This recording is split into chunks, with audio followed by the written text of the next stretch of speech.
Здравствуйте, господин президент. Здравствуйте. Я со шпаргалками, поэтому у меня помощник Хорошо, есть. пожалуйста. Меня зовут Анастасия Татулова. Я предприниматель. Компании 10 лет. Прошла 3 кризиса. Компания Андерсон — это сеть семейных кафе, кондитерских, детских развлечений и фабрика кондитерских изделий для детей. Если 2 недели назад я была средним бизнесом, то сегодня я микробизнес.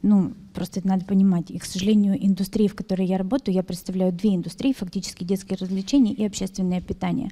Обе эти индустрии, они раньше всех почувствовали кризис. Индустрия детская, она почувствовала его раньше, чем все остальные, в конце февраля, потому что мамы, такой народ нервный, и надо понимать, что при появлении этого эмоционального фона все праздники, которые составляют 40% нашей выручки у наших коллег в Замане, Кидзане, Кидбурге, они все отменили 100%. И из детских развлекательных парков сейчас не работает никто. Надо понимать, что они в простое примерно 2 недели уже. Мы стоим тоже практически пустые. И, в общем-то, я не очень понимаю, что будет с моей компанией завтра.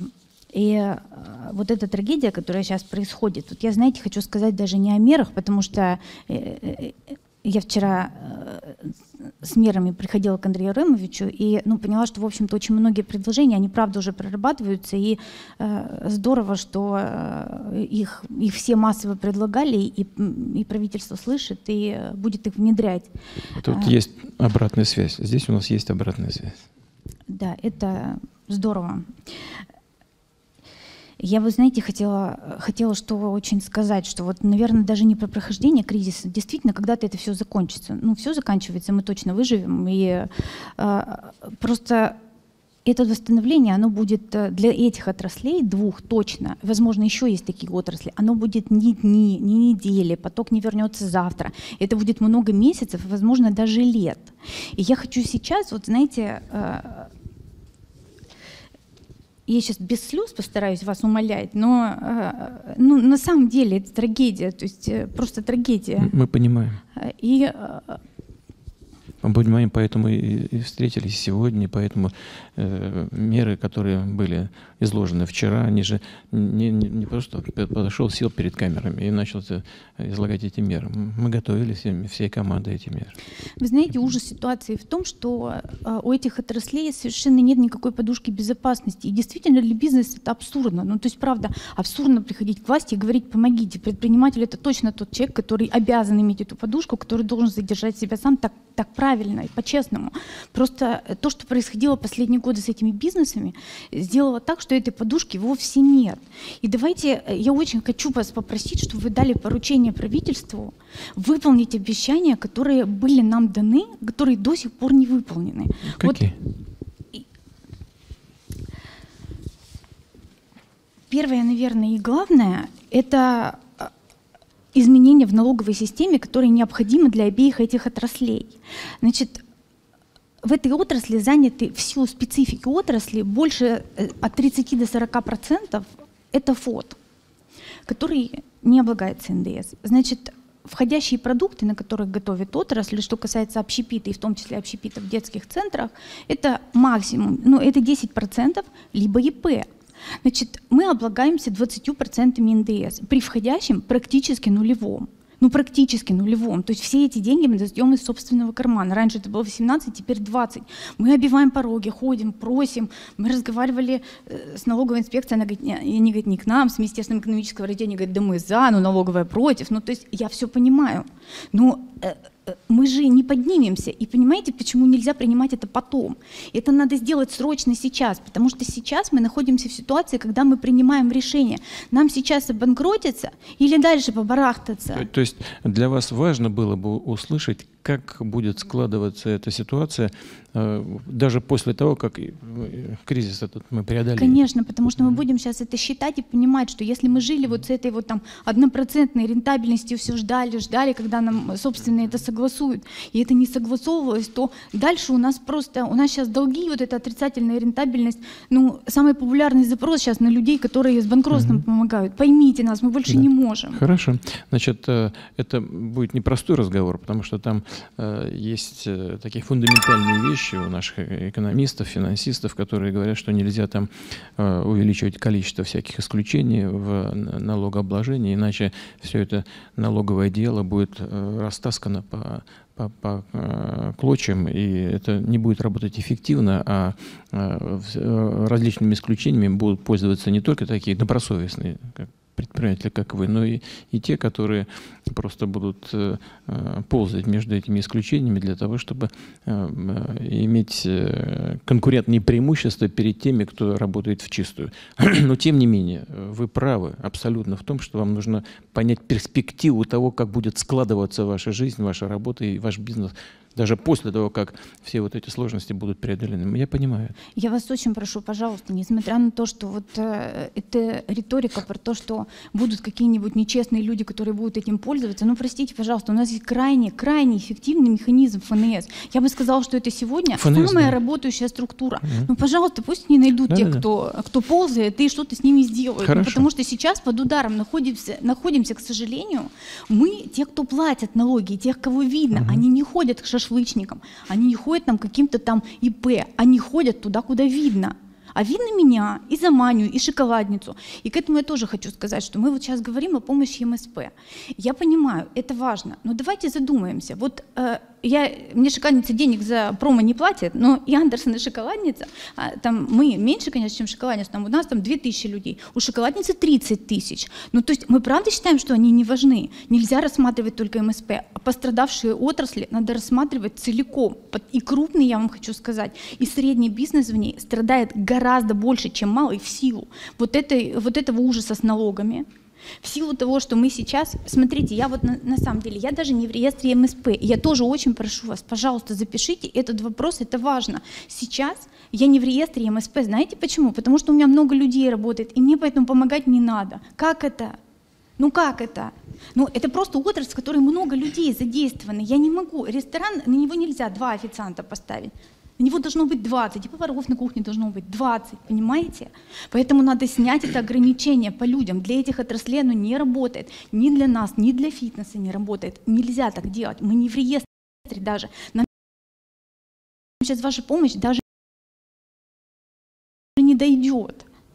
И давайте рассматривать пострадавшие отрасли целиком. Пожалуйста.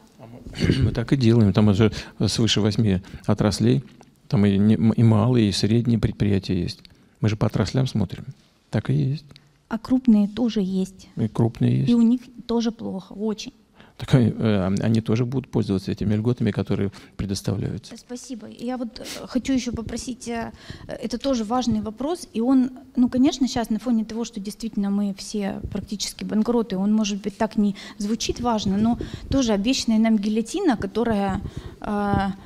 Мы ее ждали, нам обещали. Но с 1 января должна заработать.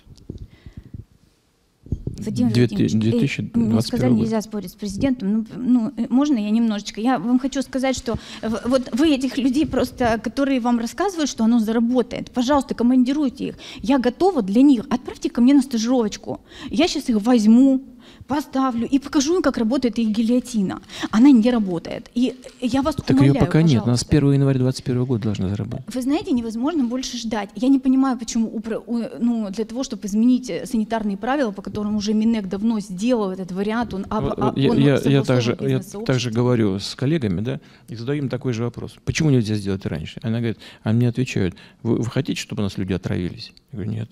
Тогда надо сделать это аккуратно и внимательно просмотрев последствия каждого нашего шага. Вот. Вы их построже спросите, а еще знаете что? Простите, да. Давайте я к вам их пришлю, как вы предлагаете. Я готова, я правда. Я не шучу, и я думаю, что им будет полезно. Посмотрите, как жизнь устроена. Я не шучу, правда. На землю надо людей спускать, потому что они там не видят ничего. И когда мы говорим о том, что люди отравятся, окей, давайте сделаем пилот. Давайте на каких-то 2 городах. И когда кто-нибудь покажет эти цифры, есть опыт, пожалуйста, страны СНГ, которые отменяли. Мы договорились. Обязательно к вам их пришлю. Только вы на них не ругайтесь особенно. Покажите, как жизнь устроена. Ладно? Ну, я ругаться не буду, но они меня пусть тоже не закрывают. А то вам что скажешь, потом приходят люди, говорят, это вы сказали президенту? Что, не переживайте, за это не переживайте. Да. И вот я говорила о том, что критерии отнесения к МСП нужно точно, абсолютно пересмотреть. Да, я услышал. Вот это очень важный вопрос. На самом деле, то, что вы говорите, это системный вопрос. Системные, их надо решить сейчас, они давно назрели. Я понимаю. И простите за настойчивость, можно подождать первого. Может быть, в свободном режиме можно было бы подождать, напрячься, еще год подождать, пока заработает гильотина. Давайте сейчас, со следующего месяца. Давайте в критической ситуации очень важна скорость.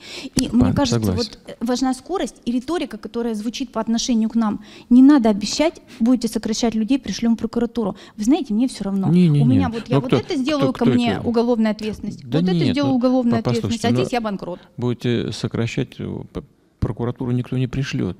Просто я думаю, что для людей, ну, таких как вы, я чувствую, вы переживаете за свою работу, за свое дело. Или вот здесь женщина слева от меня сидит, говорит, людей неохота увольнять, совесть не позволяет. Но есть, кроме совести, есть еще экономические соображения. Потом, когда надо будет их набрать, надо еще где-то, понимаете? Вот в чем вопрос.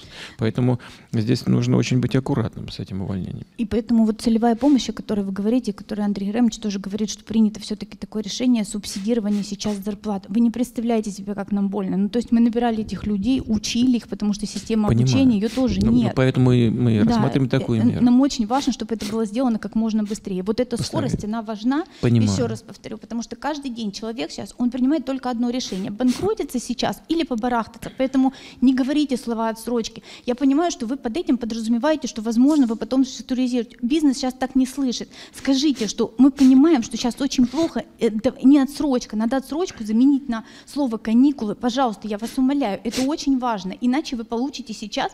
Вам ФНС говорит, что вы получите другую налогооблагаемую базу. Так вот я говорю, вы никакой не получите. Не с кого брать будет. Понимаю. Поэтому, пожалуйста, объясните им, что надо сейчас не говорить об отсрочках. Полумеры сейчас не подходят. Сейчас подходит только то, что сейчас же нужно сделать и рассказать людям. Ребята, будет так, давайте выбираться вместе, мы готовы. Может быть, знаете, вот любой кризис – это очень хорошая штука для какой-то пересборки. Возможно, настал такой момент, когда отношения бизнеса и власти никогда не были легкими. Ну, правда. Я не знаю, как оно там у сырьевого бизнеса, а вот у бизнеса такого, который на земле, никогда не было легко. Но, может быть, это тот момент, когда нам надо заодно просто, понимаете, вот заодно, и вылезти вместе заодно. Я так и хочу. Да, и может быть это будет какая-то новая система взаимоотношений бизнеса и государства, и мы готовы, и помогать готовы. Вот я так и хочу организовать нашу совместную работу. Поэтому вас и пригласил, поэтому и сказал, что не стал переносить ни в онлайн, никуда, спасибо, это очень важно, хотел вас напрямую послушать. Так что вам спасибо. Да. Спасибо. Спасибо вам. Мне, к сожалению, надо будет завершать уже.